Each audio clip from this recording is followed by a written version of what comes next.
Muy buenas tardes, me da muchísimo gusto podernos ver una vez más en esta serie que ya estamos casi terminando, la cual se llama El Apocalipsis ya empezó. Y pues hemos recorrido a lo largo del capítulo 6 del Apocalipsis y hemos demostrado con la palabra de Dios cómo los primeros 5 sellos han sido rotos, cómo estas entidades espirituales están operando y cómo podemos ver sobre todas las cosas la manera en que ellos están operando. Si es la primera vez que usted ve este video, yo le invito a que usted pueda ver los videos anteriores en el canal. Y pues en esta ocasión vamos a hablar acerca del sexto sello y la iglesia es la clase que veremos. Solamente como resumen, recordará usted que en el video anterior pues vimos que hay dos eventos medulares, los eventos nucleares acerca de este sexto sello. El primero lo vimos en la clase anterior, insisto, que fueron los 144,000 sellados, que son judíos. Pudimos observar que son exactamente judíos étnicos. Pudimos ver también por qué solamente son sellados 144,000 judíos y por qué Israel tendrá que pasar una purificación o va a ser tratado de una manera más severa. Así que si usted no ha visto este video, yo le invito a que lo vea. Insisto, en la parte de abajo dejaré el link para que usted lo pueda ver. Así que bueno, sin mayor preámbulo, vámonos a esta clase que es el sexto sello y la iglesia. Y le voy a pedir que me acompañe, por favor, al libro de Apocalipsis, capítulo 7, versículo 9. Y como le comentaba, hay dos eventos medulares, centrales, nucleares en este sexto sello. El primero fueron 144,000 y el segundo es esta multitud. Vamos a leer, por favor, del versículo 9 en adelante. Después de esto miré y he aquí una gran multitud, la cual nadie podía contar, de todas naciones y tribus y pueblos y lenguas, que estaban delante del trono y en la presencia del Cordero, vestidos de ropas blancas y con palmas en las manos. Y clamaban a gran voz diciendo: la salvación pertenece a nuestro Dios, que está sentado en el trono, y al Cordero. Y todos los ángeles estaban en pie alrededor del trono y de los ancianos y de los 4 seres vivientes, y se postraron sobre sus rostros delante del trono y adoraron a Dios, diciendo: Amén. La bendición y la gloria y la sabiduría y la acción de gracias y la honra y el poder y la fortaleza sean de nuestro Dios por los siglos de los siglos. Amén. Definitivamente no cabe lugar a duda que esta multitud que estamos a la que hace referencia este pasaje es la iglesia. Número uno, me gustaría mucho que pudiéramos definir algunos aspectos, y aquí voy a hacer un paréntesis. Quizás usted que ya tenga más tiempo estudiando la palabra de Dios, estos conceptos van a ser muy básicos. Sin embargo, para otros que son de reciente estudio, estudiantes de la palabra de Dios, que aún no están muy familiarizados, pues son conceptos importantes. Así que de cualquier manera podemos o reforzarlos o aprenderlos. La iglesia, déjeme decirle que no es un edificio solamente, porque normalmente cuando escuchamos la palabra iglesia la asociamos con una catedral mística, con un edificio, y la iglesia, de acuerdo a la Biblia, no es esto. De acuerdo a la palabra iglesia en el griego eklesia significa una reunión popular, gente que ha sido llamada. Así que si nosotros vamos, por ejemplo, a la carta, al libro de los Hechos, capítulo 2, versículo 47, dice que Dios añadía a la iglesia cada día los que habían de ser salvos. Es decir, la iglesia no es, insisto, una organización, no es un edificio, no es un lugar en particular. La iglesia está conformada por todos y cada uno de aquellos que hemos decidido hacer de Cristo nuestro Señor y nuestro Salvador, que hemos reconocido nuestra necesidad de Dios y que hemos reconocido que la única manera que tenemos para poder llegar a ese Dios santo es a través de la muerte y el sacrificio de Jesús. En ese momento es esta persona que ha tomado esta decisión se convierte en parte de la iglesia, la cual está distribuida a lo largo y ancho de todo este mundo, repartido por diferentes naciones, sin importar razas, cultura, posición económica, posición intelectual, etcétera. Por eso usted acaba de leer que de repente en el cielo apareció una multitud de todas las lenguas, tribus, razas, colores, sabores, formas de personas. ¿Por qué? Porque, insisto, la iglesia la conformamos cualquier persona que ha recibido a Cristo como su Señor y su Salvador. Muy bien. Dentro de la palabra de Dios hay por lo menos dos analogías, dos comparaciones que tiene la iglesia, y una de ellas es conocida como el cuerpo de Cristo. Esto usted lo podrá leer en Efesios 5:23, que dice así: porque el marido es cabeza de la mujer, así como Cristo es cabeza de la iglesia, la cual es su cuerpo y él es su Salvador. Pablo en alguna de las cartas hace una referencia a que cada uno somos miembros del cuerpo de Cristo y cada uno tenemos una diferente función. No todo mundo tenemos la capacidad de tocar un instrumento como lo hacen las personas de la alabanza. No todo mundo tenemos la capacidad de poder enseñar a los niños, por ejemplo. Hay quienes se les da con una facilidad increíble. Habemos otros que no tenemos la facilidad de hacer X o Y ministerio dentro de la iglesia. ¿Por qué? Porque Dios ha dado a cada uno en lo particular una función específica dentro del cuerpo de Cristo. Una siguiente analogía, que es aquí donde vamos a entrar ya un poquito al tema, es conocida como la esposa.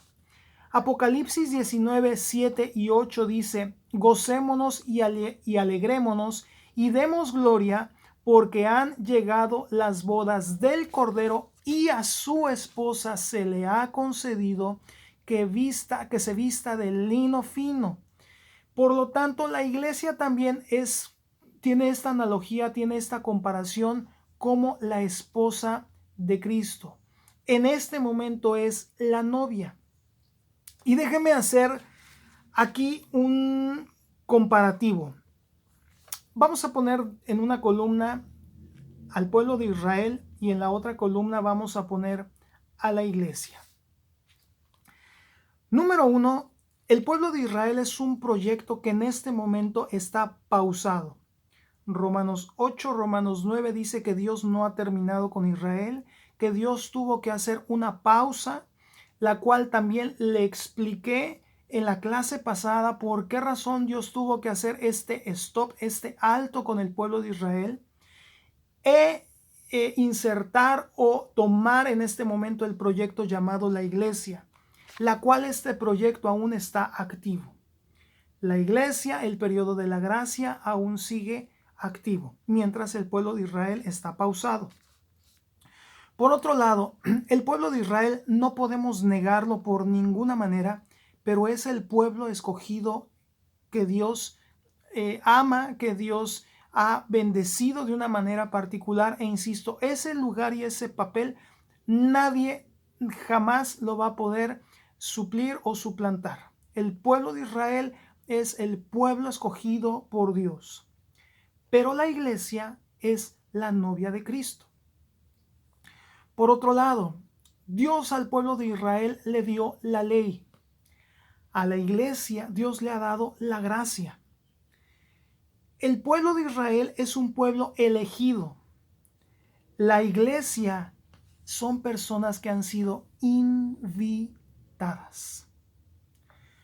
Por lo tanto, déjeme decirle que cada persona que ha sido invitada a pertenecer al cuerpo de Cristo, a pertenecer o a formar parte de la iglesia o ser la novia del Cordero, déjeme decirle que su obediencia, su sometimiento o su sujeción es absolutamente voluntario. Por eso hice esta tabla comparativa, porque de alguna manera nos puede quedar un poquito más claro la diferencia entre Israel y la diferencia entre la iglesia.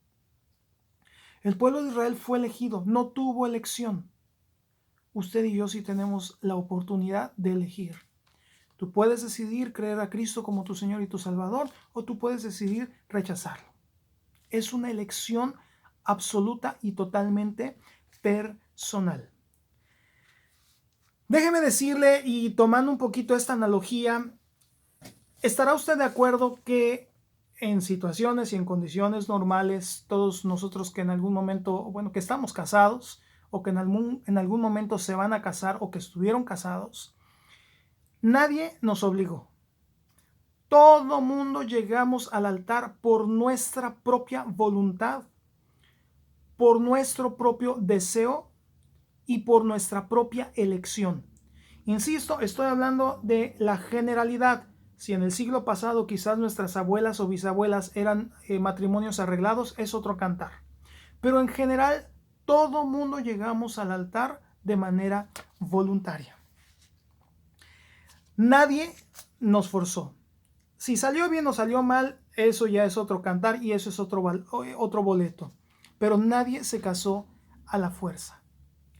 Y recordará usted, mujer que me escucha, que los preparativos para la boda pues fueron exhaustivos, fueron extenuantes. Quizás dejó de dormir varios días, quizás entre el estrés del vestido, que córrele, que llévale, que los invitados, que las invitaciones, que el pastel, que de acuerdo a su cultura pues cada uno quizás tuvimos diferentes elementos, pero hay un factor común denominador.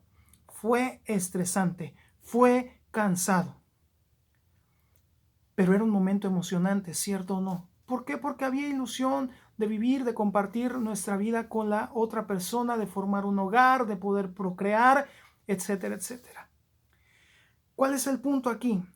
Hay una preparación de la novia antes de llegar a la boda. La iglesia también tiene forzosamente que tener una preparación. Y aquí es donde le voy a pedir que me acompañe, por favor, al libro de Efesios, a la carta que Pablo escribe a los Efesios, capítulo 5, versículos del 25 al 27. Y lo leo y dice de la siguiente manera: Maridos, amad a vuestras mujeres, así como Cristo amó a la iglesia y se entregó a sí mismo por ella, para santificarla, habiéndola purificado en el lavamiento del agua por la palabra. Es decir, Cristo dio su vida en la cruz del Calvario, derramó su sangre por ti y por mí, que somos parte de la iglesia. Insisto, si has decidido hacer de Cristo tu Señor y tu Salvador. Pero la historia no se quedó ahí. Dios, acabas de leer, que tiene un propósito, que es santificar y purificar a su iglesia a través del lavamiento, a través de la purificación, a través de la palabra de Dios. No a través de las obras, no a través de lo bien que tú te portes, no a través de las filosofías o el estudio, no, a través de la palabra de Dios. Tu vida y mi vida solamente van a poder ser purificadas y santificadas cuando estamos teniendo contacto con la palabra de Dios. Cuando día a día estás avanzando en el propósito y en el plan que Dios tiene para tu vida a través de su palabra. En momentos individuales, en momentos personales que tú tengas con Dios. Sigo leyendo versículo 27.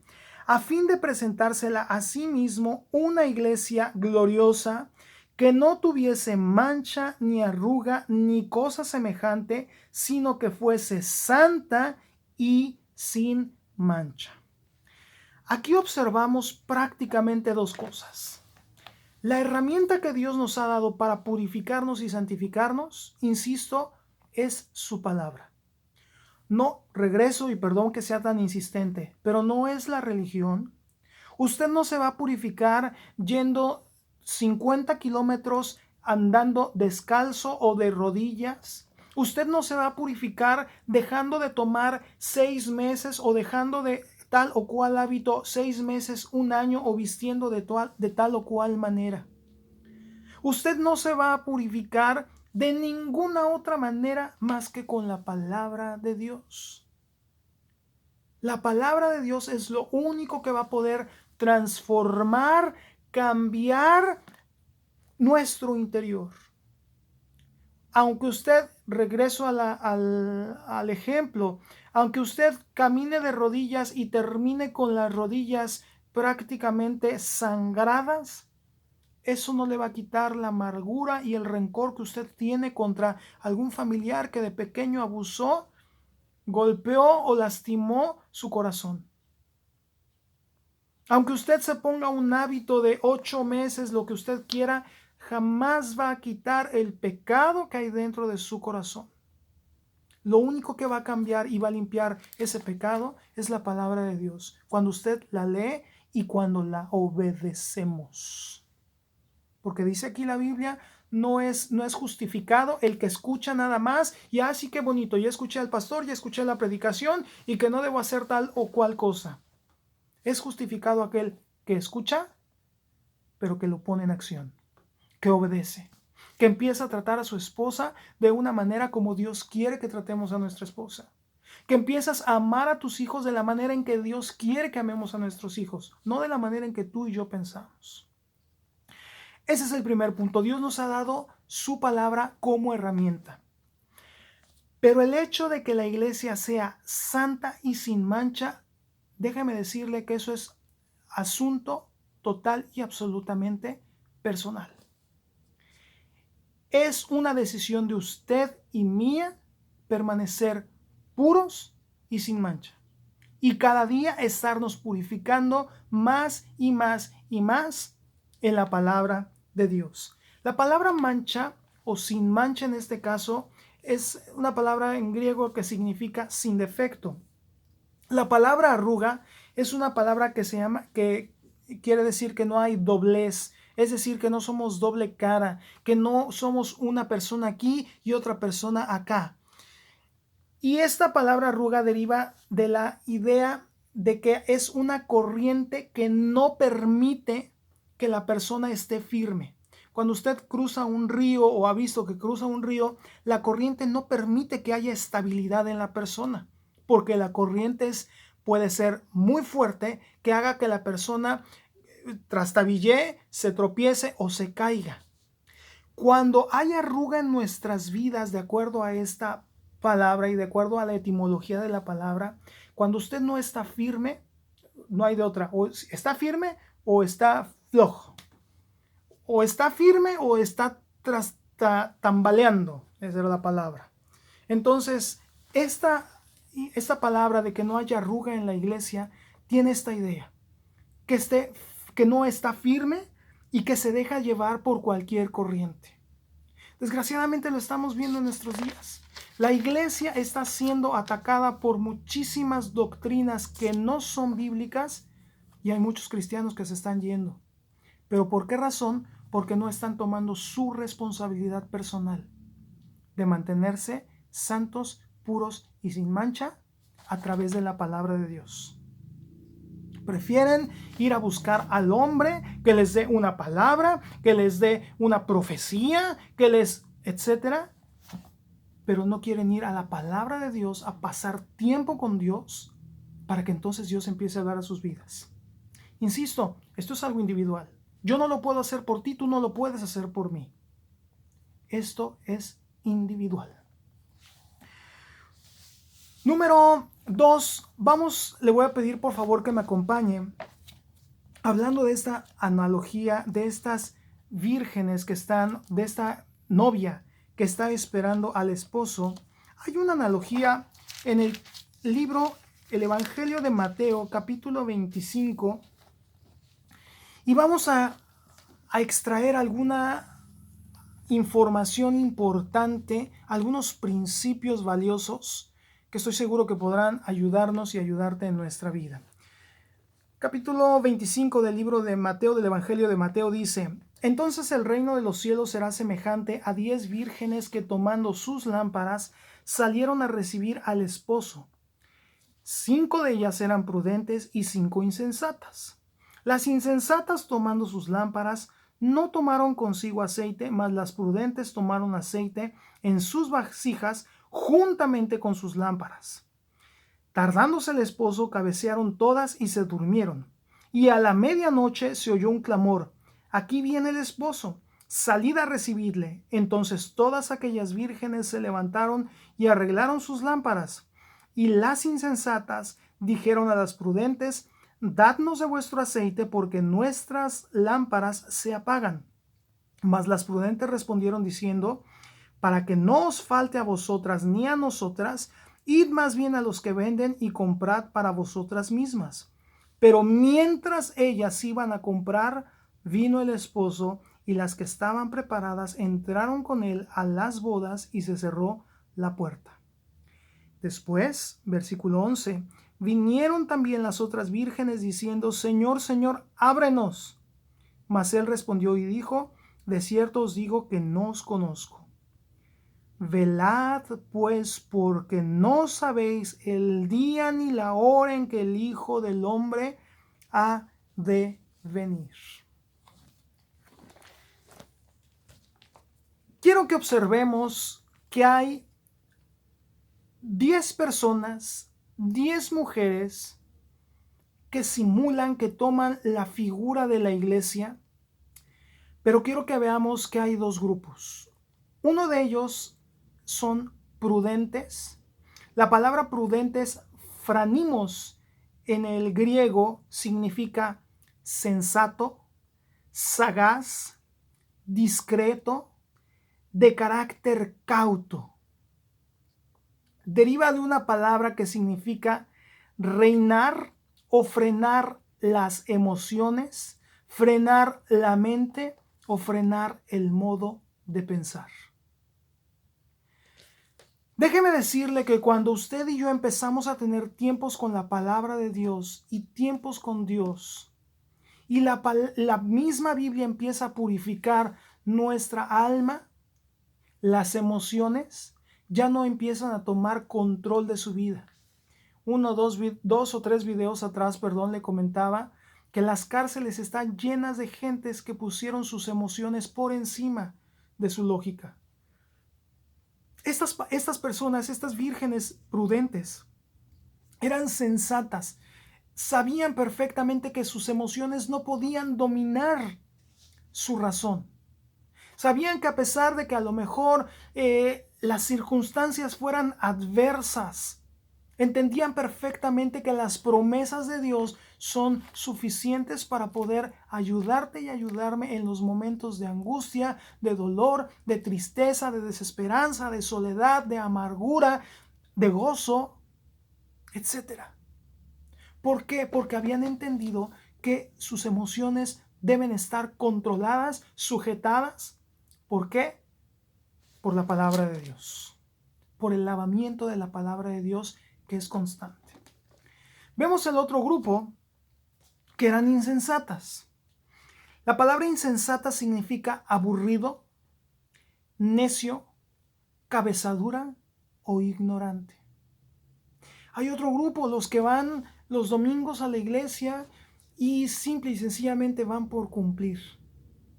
Van solamente para mantener su conciencia tranquila. Van solamente porque sienten bonito, porque les gusta la música o porque les gusta algún muchacho o alguna muchacha que va ahí a la iglesia. Pero se les hace lo más aburrido del mundo. Si no hubiera ese aspecto que les motiva a ir, les aseguro que preferirían estar en cualquier otro lugar. Son personas que son necias, que han decidido decir: mira, Dios sí está muy bien, tú has de existir, no tengo ningún problema, ahí está la Biblia, pero la verdad es que yo voy a hacer mi vida a mi manera. Yo decido qué es lo bueno, yo decido qué es lo malo, qué bonito tu palabra, pero la verdad es que como yo no le entiendo, mira, mejor voy a hacer lo que mejor y más bien me parezca. son personas ignorantes. ¿Ignorantes en qué? En la palabra de Dios. En los tiempos que estamos viviendo, en las situaciones que estamos viviendo, y como ignoran la palabra de Dios, se han vuelto insensatos, se han vuelto imprudentes. Y recuerde algo, la ignorancia se paga muy caro. Sin embargo, regresamos aquí a la parábola. Quiero que observe usted que todas exactamente iban a lo mismo. Prudentes e imprudentes, sensatas e insensatas, iban al mismo objetivo, a recibir al novio que venía. Pero hubo algo en particular.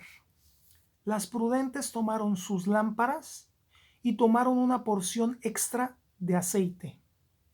¿Por qué razón? Porque sabían que si de alguna manera ese aceite se acababa en sus lámparas, tenían un extra para que les durara todo el tiempo de su espera. El aceite en la Biblia representa el Espíritu Santo definitivamente.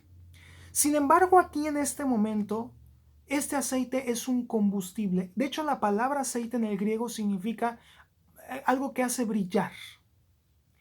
Ellas tenían el suficiente aceite, el suficiente combustible para que pudieran brillar y el esposo las pudiera reconocer. En tu vida, la santidad, la comunión con Dios es suficiente para que Dios desde el cielo pueda ver y decir: sí, a mi hijo, a mi hija, lo voy a bendecir porque es alguien que conozco, es alguien que está todo el tiempo o constantemente buscando mi rostro, buscándome a través de la palabra. Y cierto, dice Dios, muchas veces yo me doy cuenta que no entiendes, que te causa confusión. Pero estoy viendo que hay disciplina en tu corazón, que hay disciplina para que tú leas mi palabra, dice Dios.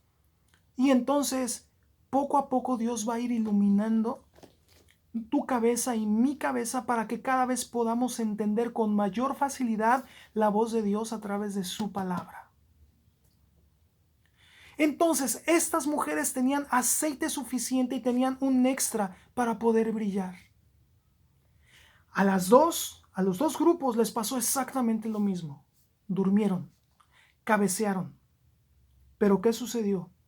En el momento en que se escuchó que el esposo ya venía, las otras, las insensatas, ahí sí se pusieron a temblar. ¿Por qué? Porque se les había acabado el aceite. Ya no tenían suficiente combustible para que el esposo las pudiera identificar y para que el esposo las pudiera visualizar, ver.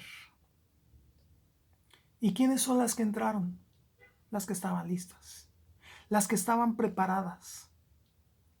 Pero ¿qué pasó? Fue una tarea individual, fue una tarea voluntaria, fue una decisión personal. Por eso, la iglesia no va a tener el mismo trato que el pueblo de Israel. Se lo dije en la clase pasada. Israel fue una historia llena de rechazos contra Dios. La iglesia es una invitación y Cristo viene, ha abierto la invitación a todo aquel. Pero los únicos que van a ser tomados, los que van a entrar a estas bodas, son los que han sido obedientes. Los que personal e individualmente han entendido que es su responsabilidad, que es mi responsabilidad cada día pasar tiempo con Dios. Cada momento de mi vida vivir en mayor santidad. Y déjeme decirle, y con esto voy a terminar, acompáñenme por favor a la primera carta a los Corintios, que el apóstol Pablo escribe en el capítulo 9. Déjeme encontrarla rapidísimo, por favor.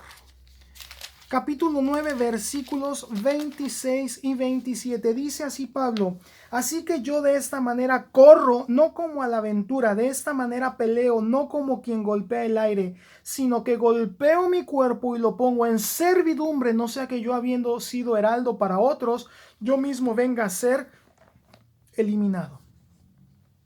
La manera en que Dios está purificando a su iglesia es de manera personal. Cuando tú sometes tus emociones, cuando tú sometes tu carne, cuando tú sometes lo que te gusta a la voluntad de Dios.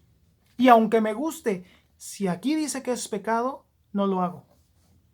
Y aunque me atraiga Aunque sea una persona, un muchacho, una muchacha guapísimo, guapísima. Pero si no tiene temor de Dios en su vida, muchas gracias. Prefiero esperar. No importa que mis amigos, mis amigas, todo mundo ya ha tenido relaciones sexuales y ahora ser virgen, hombres y mujeres, es del siglo pasado. Pero la Biblia dice que es valioso delante de Dios. Entonces yo le creo a Dios y no me importa que mis amigos y mis amigas se pitorreen o se burlen de mí, que me hagan a un lado o que ya me hayan bloqueado en Facebook o que me hagan bullying, pero yo le creo a Dios y me voy a mantener puro, pura y santa, hombres y mujeres. Ahí es cuando entonces pones en servidumbre tu cuerpo, ahí es cuando tus emociones las controlas, las sometes a la palabra de Dios. Y por esos son por los que Cristo viene. Por eso la iglesia no tiene que pasar persecución y sufrir necesariamente. ¿Por qué? Porque es una invitación personal, individual y es absolutamente voluntario. Si tú quieres seguir en la manera en que estás viviendo, adelante. Déjame decirte que Cristo viene pronto, viene por su iglesia, por una iglesia pura y sin mancha, que ese es el objetivo y ese es hacia donde Dios quiere llevar a cada miembro de esta iglesia. Insisto, la decisión es totalmente personal. La decisión es voluntaria. Tú decide. Pero ojalá cuando decidas no sea demasiado tarde. En el siguiente video espero podamos por fin concluir y ver cómo va a ser este cambio de estafeta entre los sellados y entre el final de la iglesia. Nos vemos en la próxima. Que Dios le bendiga, que tenga muy buena tarde. Gracias. Hasta pronto.